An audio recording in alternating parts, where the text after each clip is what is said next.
E essa semana nós temos falado sobre pílulas que podem trazer saúde para a nossa alma, porque às vezes nós estamos tentando tornar a alma saudável através de ferramentas que não podem solucionar os problemas da alma, não é verdade? É a mesma coisa que tomar um remédio para dor de cabeça, querendo resolver um problema de hipertensão. Não dá, né, gente? Nós temos que tomar o remédio certo para termos o proveito certo. E para isso nós precisamos suprir as necessidades da alma de uma forma madura, saudável, com as pílulas certas. E nessa semana nós já falamos sobre perdão e hoje eu queria falar com você sobre a pílula da esperança. E eu queria convidar você a abrir comigo a sua Bíblia na primeira carta de Paulo aos Coríntios, no capítulo de número 15, a partir do versículo 1, Paulo fala assim: Irmãos, quero lembrar-lhes o evangelho que eu lhes preguei, o qual vocês receberam e no qual vocês estão firmes. Por meio deste evangelho, vocês são salvos, desde que se apeguem firmemente à palavra que eu lhes preguei. Caso contrário, vocês estão crendo em vão. Pois o que primeiramente eu transmiti a vocês foi o que eu recebi, que Cristo morreu pelos nossos pecados, segundo as Escrituras, foi sepultado e ressuscitou no terceiro dia, segundo as Escrituras. E apareceu a Pedro e depois aos 12 apóstolos. Depois disso apareceu a mais de 500 irmãos de uma só vez, e a maioria dos quais ainda vive, embora alguns já tenham adormecido. Depois apareceu a Tiago e também aos apóstolos, e depois destes apareceu também a mim, como um que nasceu fora do tempo. Por isso que sou o menor dos apóstolos, e nem sequer mereço ser chamado de apóstolo, porque persegui a igreja de Deus, mas pela graça de Deus sou o que sou, e sua graça para comigo não foi inútil. Antes trabalhei mais do que todos eles, contudo não eu, mas a graça de Deus para comigo. Portanto, quer tenha sido eu, quer tenham sido eles, é isto que pregamos e é isto que vocês creram.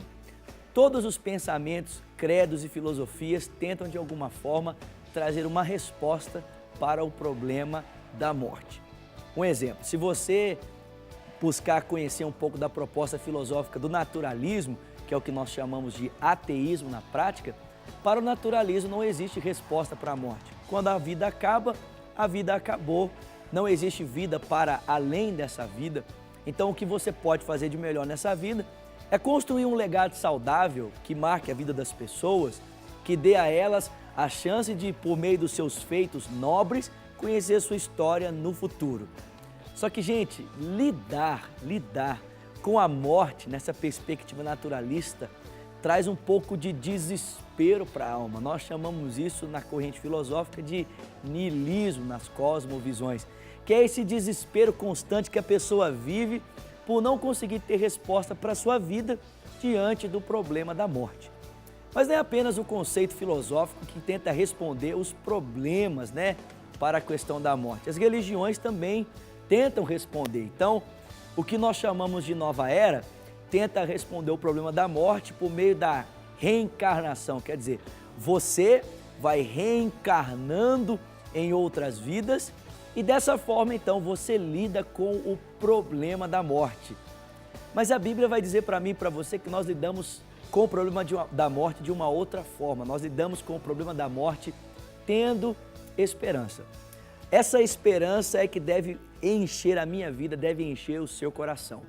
E essa esperança advém da certeza de que uma pessoa, o Filho de Deus, o Senhor Jesus, ele ressuscitou de dentre os mortos. Paulo vai dizer que esse é o evangelho que nós pregamos, que o Filho de Deus, ele se fez carne, na história, ele se entregou numa cruz para perdão dos nossos pecados, mas Paulo vai dizer algo impressionante. Paulo vai dizer que ele não permaneceu morto, mas ele ressuscitou de dentre os mortos. E o texto então vai dizer que em primeiro lugar ele apareceu às mulheres, depois apareceu aos seus 12 apóstolos, depois apareceu a 500 irmãos e Paulo diz que como alguém fora do tempo, também apareceu a ele ressurreto dentre os mortos. Como é que eu e você, nós cristãos, nós lidamos com o problema da morte? Nós lidamos o problema da morte com esperança. A esperança de que uma vez que Cristo, ele venceu a morte, nós também venceremos a morte juntamente com ele. Porque se ele ressuscitou de dentre os mortos, todos nós também ressuscitaremos com ele naquele glorioso dia. Se para alguns a vida acaba-se com a morte, trazendo então a esperança na vivência, e se para outros a forma de lidar com o medo da morte é acreditando em reencarnações futuras, para nós lidamos com o medo da morte na certeza de que se Jesus Cristo ressuscitou, nós também ressuscitaremos com ele. E é essa esperança que deve encher o meu e o seu coração. A esperança do porvir, a esperança da vida eterna. Quando nós olhamos para esse mundo, quando nós olhamos para a realidade, nós podemos até mesmo entrarmos em desespero por causa do sofrimento, por causa da dor, por causa da apatia. O apóstolo Paulo mesmo passou por um momento muito complexo na vida, no ministério dele. Na sua segunda carta a Timóteo, no capítulo 4, Paulo diz que ele tinha consciência de que sua morte estava chegando. Paulo estava velho, possivelmente doente, ele estava preso, ele estava pobre e sabia que a hora da sua morte estava chegando. Você quer uma situação que pode causar mais desespero em alguém? Olha só, velho, doente, preso, possivelmente pobre, completamente pobre, destituído de todos os bens materiais, inclusive dos bens comuns, os bens mais normais que um ser humano precisa. Paulo não tinha uma capa com que se cobrir. E o texto bíblico diz que, além disso tudo, ele ainda sabia que a hora da sua morte estava chegando. Como é que Paulo lidou com isso? Como é que Paulo conseguiu vencer esse problema? Com esperança. Ele encheu o coração de esperança e ele disse: olha, minha vida está sendo derramada como uma oferta de bebida, chegou o tempo da minha partida, mas ele disse: eu combati o bom combate, eu completei a minha carreira, eu guardei a minha fé, e a coroa da justiça me está guardada, a qual o Senhor Jesus, reto juiz, me dará naquele dia, e não somente a mim, mas a todos aqueles que amarem a sua vida. Eu desafio você essa semana a encher o seu coração de esperança.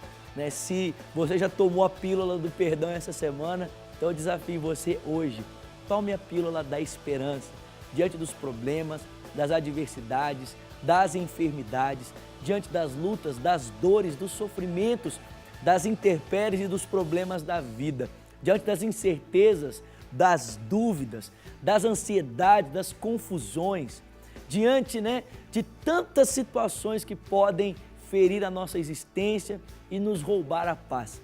O apóstolo nos aconselha: confie na ressurreição de Jesus Cristo. Tenha esperança, porque se a morte para alguns é o término de tudo, para nós é a certeza da vida eterna alcançada por meio de Jesus Cristo, o seu Filho, o nosso Senhor.